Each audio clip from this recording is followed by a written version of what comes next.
MP আমরা দেব। কি আপনারা না গেলে আমরা যাবো, আমরা না গেলে আপনারা যাবেন, এত অস্থিরতার দরকার নাই তো। আগে তো দুই দলই এক দলই ছিলাম, এক জড়িত ছিলাম। সুতরাং জয় হইল আমাদের, পরাজয় হইল আমাদের। ভয় পাইয়েন না, নির্বাচন সুষ্ঠুভাবে হতে হবে, ঈদের আনন্দে নির্বাচন হতে হবে। জনগণ ভোট দেবে তারা যাকে তাদের বন্ধু পায়, বন্ধু মনে করে, আপন মনে করে, যাকে সহজে পাবে। ঢাকায় গেলে এক ব্যাগ রক্ত দরকার, এমপি সাহেবকে ফোন করলে তার যে পিএস আছে দ্রুত আমার এই এলাকার মুরব্বী ফোন করেছে, সম্মানের সাথে পড়বে। হসপিটালের রোগী একটা এমপি সাহেব যাইতে পারলে ভালো, না পারলে তার পিএস কে ডেকে আসবে, একটু নাস্তা পানি ধরে আসবে, পারলে হসপিটালের কর্তৃপক্ষকে বলবে বিলটা কমাই দিয়ে। এমপি সাহেব বলছে হসপিটাল কমাবে কিনা?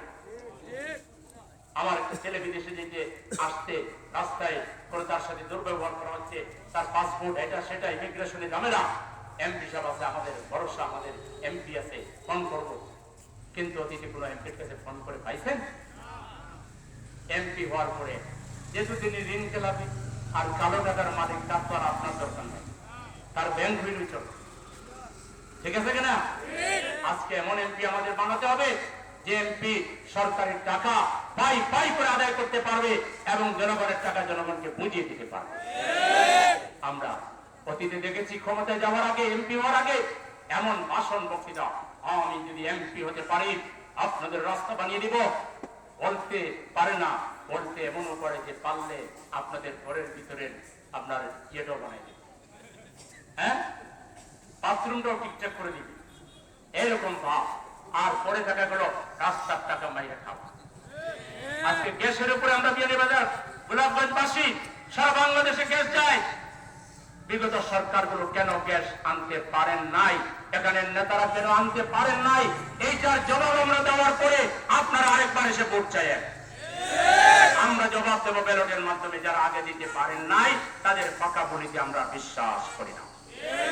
এত বছর ক্ষমতায় থাকলেন আপনারা, গ্যাস আনতে পারলেন না, এখন বলেন গ্যাস দিয়ে বাসায় দিবেন, কিভাবে করবেন? সম্ভব? আপনারা বিগত দিনে কি রাস্তাঘাট করেছেন যান, এই বিয়ানীবাজার পৌরসভা, গোলাপগঞ্জ পৌরসভায় রাস্তা যেগুলো নতুন হয়েছে খোঁজ নেন, কে টাকা এনেছে সরকারের ফন্ড থেকে? উপজেলায় যে অসংখ্য রাস্তা হয়েছে, এই যে মোরাজগঞ্জ থেকে বাড়িগ্রাম পর্যন্ত মোল্লাপুরে যে রাস্তা 1.5 কোটি টাকার কাজ, কে এনেছে খোঁজ নেন?